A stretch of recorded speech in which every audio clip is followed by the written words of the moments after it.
G'day everyone, and we're out on a Tuesday with Mr. Will Snaps behind me. Yes, and sir.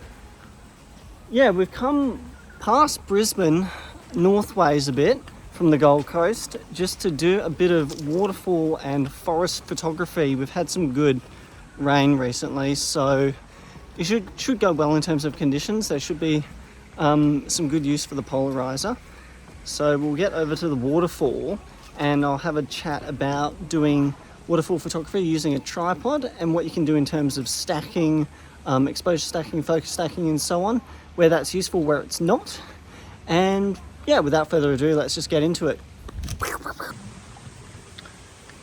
Apart from when to use the tripod today, some of the other stuff we'll be looking at is just how to adjust and vary shutter speed and aperture to really make sense of or emphasize the most interesting parts of the rainforest, because it is something that can be challenging to photograph when you're starting out with it, particularly because it's such a seemingly chaotic and cluttered area. So most of the techniques you'll want to apply will be about trying to simplify whatever you can. So aperture and shutter speed are two of the most important things we can use, or the two key useful things we can use to go about simplifying scenes like this. So once we get a bit closer to the main waterfall or section of falls, I'll just walk through some of the things we can do there. But for the most part, for a starting point at least, I'd say you want to be shooting with a shallower depth of field to pick out some interesting parts of the landscape. And if you do find some interesting areas of water, try and get your shutter speed down to below 1/8 of a second. Or if you're lucky and the water's moving very, very fast, you can probably make do with 1/10 of a second if you feel like your stabilization isn't good enough to go down that far. But yeah, let's see how the water is doing today. At this stage in the piece, I realized that it was still very, very cluttered, the landscape. We were still in the lower part of the falls and it was difficult to really isolate some interesting subjects. I picked out some trees, picked out some interesting growths and sections of water and that kind of thing. And I'll continue to do that as I made my way along to the main part of the falls. But I also thought that it would be a good opportunity to actually get the macro lens out, which is a 105mm 2.8 lens, and it really, really helps as a piece of kit to once again go further with trying to simplify the scene and look for different things, and not simply be preoccupied with trying to capture a whole scene and order all of the elements perfectly. The 105 allows you to really pick out parts of the scene in a different way, of course, to having a shallow depth of field at a long focal length does. It meant that I could have a look at the dense leaf litter that I found down by the stream as I was walking along the path, and actually gave me the chance to photograph some really, really cool spiders. I believe it was a wolf spider, which I'm probably got on the screen at the moment, and the huntsman, which I'll put up as well. Yeah, there's something completely different to the other images that I was getting, and I think really, really adds to a collection of images that I got from the trip.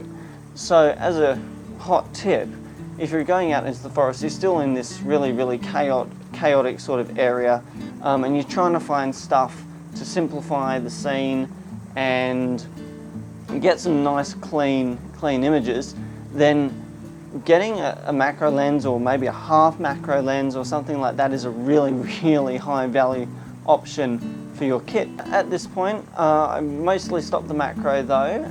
The rest of the walk I was mainly looking at doing some more long lens, shallow depth of field stuff to pick out individual trees, but then later, as you'll see, we're getting to the main waterfall and we have a look at some of those wider scenes, which is something that you can do once you do get to a scene where you've got a little bit less clutter, or rather the whole scene is filled with elements that you can combine together to make an interesting image.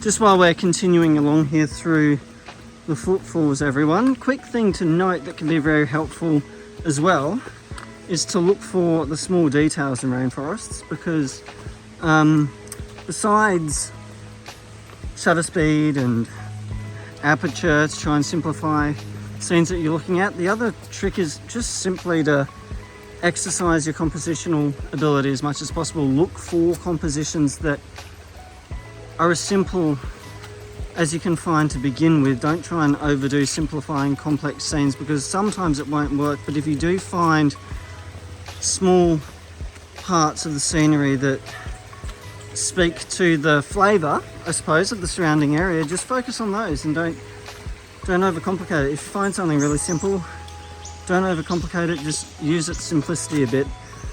Like there's some really nice water features around here. Even though they're not big and impressive, they can form part of a nice collection for the whole area. Look at that hole there in the waterfall. That's a nice, simple thing. Simple. Simple. Just like me. Oh, God.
Alright guys, so as you can see from Will's example, it is now tripod time. You don't usually want to get the tripod out until you do get to really the main event, because otherwise you're just making yourself tired really, taking it out, putting it back in, taking it out, putting it back in for smaller things. So yeah, try and keep it in the bag until you really need it. But once you do take it out, really take your time to actually find the right spot to set it up. One quick way to make sure you get it right is just to walk around with the phone and try and frame it up with the phone first, so you're not making it take any longer than you really need it to. Most phones will have a 0.5 and a 1x magnification mode, and those correspond pretty well to about 24mm, 16mm, so that you can get a pretty good idea of the kind of shot you're going to get if you're using sort of your standard 24-70 or 16-35, something of that ilk. The other thing you want to make sure of, just quickly, is that if you are going to change lens in order to get this kind of shot, just make sure you do it before you get too close to the waterfall actually. So I think I found just about my best option for a composition here. I always like to try and get the footfalls and some other nice features in the rock in frame. I think this one works quite well because it's leading in from the bottom right of frame and coming up and around into the main falls. So it's sort of using a vertical version of the golden ratio to lead the viewer's eye through the image. And I'm just making sure that I've got the polarizer properly engaged so that we're taking the sheen off of the face of the falls here and darkening some of the areas down here as well. And I'm shooting these at about 1/3 of a second, sometimes 1/5 when the light gets a bit stronger. And to get that, I'm at about f14 or f16 most times, and base ISO, which is ISO 31. The other thing is try not to get too caught up actually doing things with the tripod. If there are some spots that are just a bit frustrating to get to with the tripod, just make sure you get in there hands-free. I'm going to get down low here and try and get a nice vertical comp.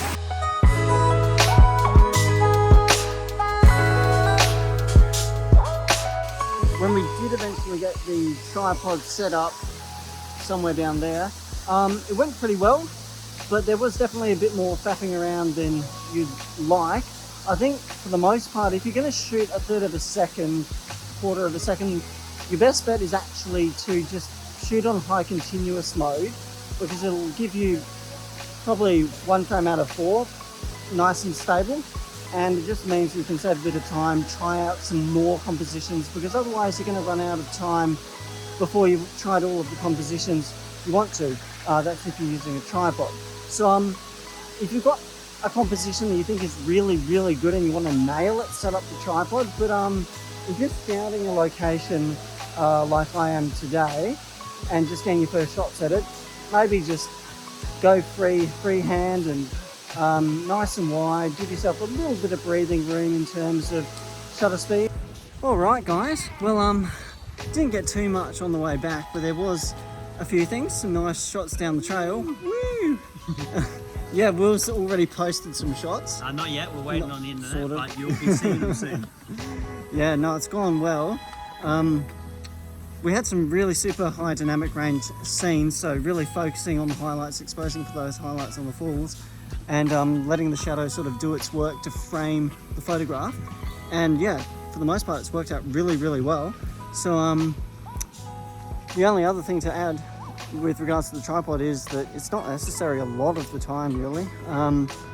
Like I said before, only set it up if you find somewhere you 100% need it. Otherwise you might miss some other compositions. So yeah, bring it with you, but keep it away in the bag if you can.